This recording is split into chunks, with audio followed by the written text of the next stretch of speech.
Assalamualaikum warahmatullahi wabarakatuh. Apa kabar Ananda semuanya? Semoga hari ini selalu dalam keadaan sehat walafiat, selalu semangat, selalu bersyukur dan selalu menjaga kesehatan. Hari ini Ibu Guru akan melanjutkan modul pembelajaran jarak jauh pada masa pandemi COVID-19 Ilmu Pengetahuan Sosial kelas 7 dengan materi macam-macam kebutuhan manusia menurut jenisnya.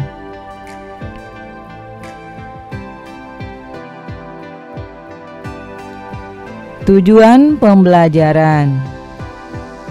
Setelah mempelajari materi kelangkaan sebagai permasalahan ekonomi manusia, pada modul ini diharapkan Ananda dapat yang pertama, membuat skala prioritas kebutuhan diri sendiri, dan yang kedua, mengidentifikasi macam-macam kebutuhan manusia menurut jenisnya dengan benar.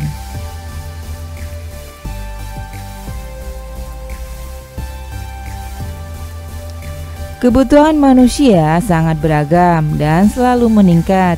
Meski demikian, tenaga, waktu, materi atau sumber daya yang dimiliki manusia untuk memenuhi kebutuhan itu sangat terbatas.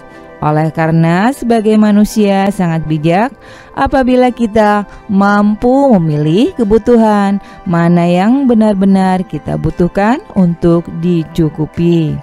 Hal ini dinamakan sebagai membuat skala prioritas dalam kebutuhan kita.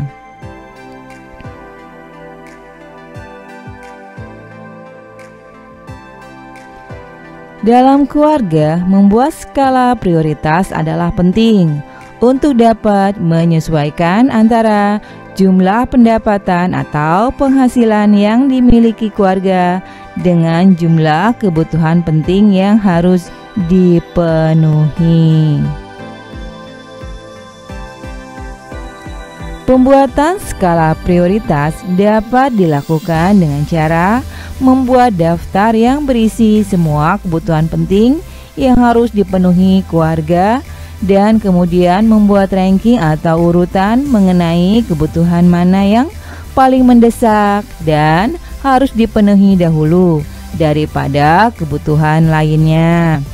Melalui hal ini, keluarga dapat memanfaatkan dengan cermat jumlah sumber daya atau pendapatan yang dimiliki keluarga dengan pemenuhan alat pemuas kebutuhan yang penting.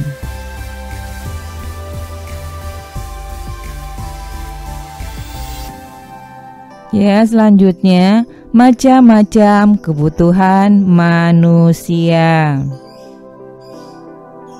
Pada aktivitas ini, Ananda akan belajar tentang macam-macam kebutuhan manusia. Adapun macam kebutuhan manusia tersebut antara lain adalah A. Kebutuhan menurut intensitas atau tingkatannya. Yang pertama itu ada kebutuhan primer atau pokok, adalah kebutuhan yang harus dipenuhi.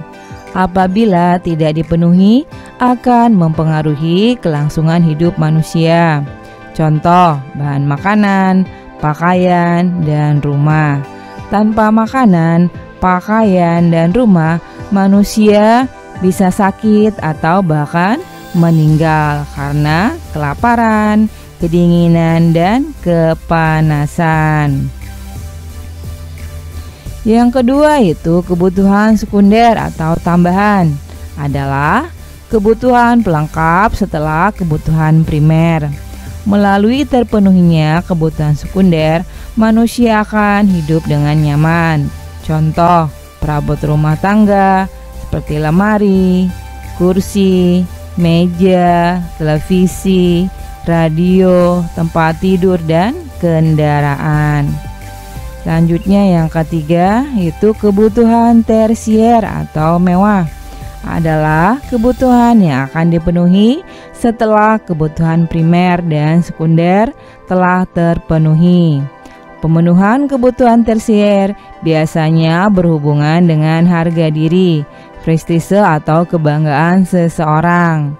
Beberapa benda yang termasuk kebutuhan tersier adalah pakaian dan tas desainer, mobil mewah, rumah mewah, dan kapal pesiar.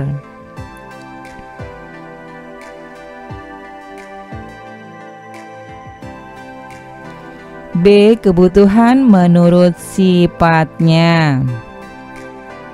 Yang pertama itu kebutuhan jasmani, yaitu kebutuhan yang bersifat memberi kepuasan pada jasmani, tubuh fisik atau badan manusia.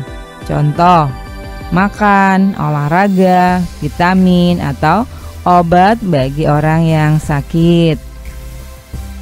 Yang kedua itu kebutuhan rohani, yaitu kebutuhan untuk memenuhi kepentingan jiwa atau hal yang membuat jiwa manusia merasa tenang dan aman. Contohnya itu musik, film, ibadah, rekreasi, pendidikan, dan ilmu pengetahuan.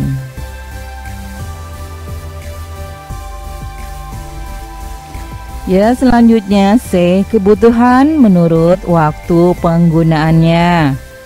Yang pertama itu kebutuhan sekarang, yaitu kebutuhan mendesak yang harus dipenuhi dengan segera.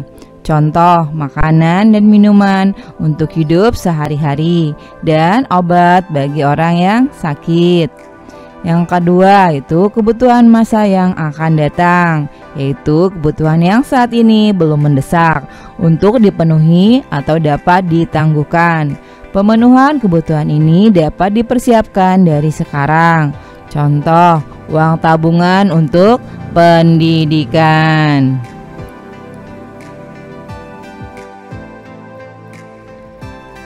D. Kebutuhan menurut subjeknya. Yang pertama itu kebutuhan individual, yaitu kebutuhan yang berhubungan langsung dengan diri pribadi. Setiap orang memiliki kebutuhan yang berbeda, sehingga kebutuhan ini dapat tergantung keinginan masing-masing. Contohnya makanan, minuman, pakaian kesukaan, dan aksesoris. Yang kedua itu kebutuhan kelompok atau kolektif, yaitu kebutuhan yang dirasakan oleh sekelompok orang dan dalam pemenuhannya juga dilakukan secara bersama. Contohnya sekolah, pasar, jalan raya, kabel saluran listrik, jaringan air minum, rumah sakit, dan transportasi umum.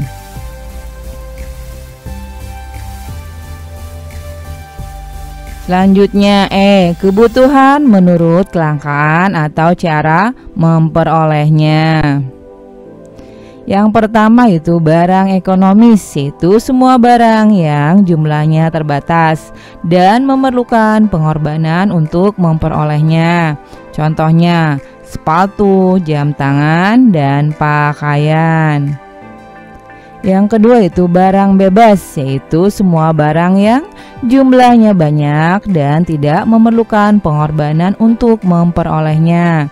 Contohnya sinar matahari, udara, dan air laut.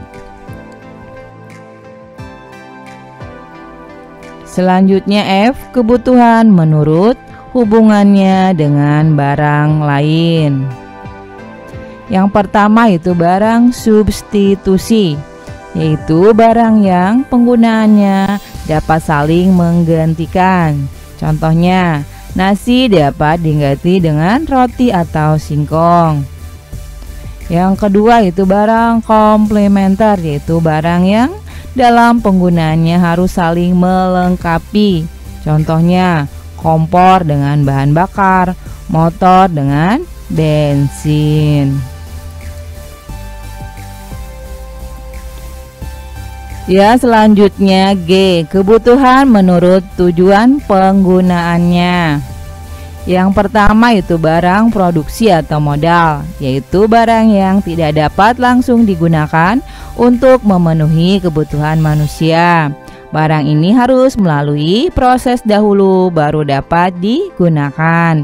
Contohnya mesin, lahan, dan gedung.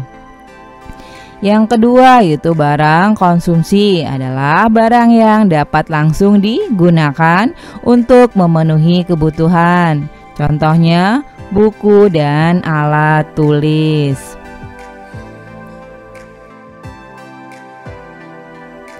Aktivitas siswa. Setelah membaca dan mengisi aktivitas pembelajaran, silakan Ananda menjawab pertanyaan berikut. Yang pertama, jelaskan yang dimaksud dengan skala prioritas kebutuhan manusia. Yang kedua, mengapa kita harus membuat skala prioritas kebutuhan.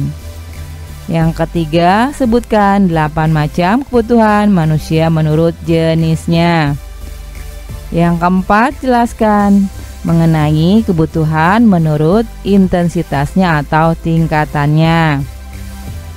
Dan yang kelima, sebagai pelajar, sebutkan 10 benda yang Ananda butuhkan. Ananda dapat mengerjakannya di buku latihan maupun di Google Classroom.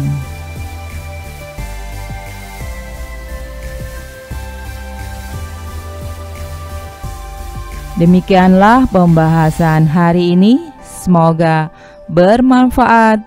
Ibu guru ucapkan terima kasih. Wassalamualaikum warahmatullahi wabarakatuh.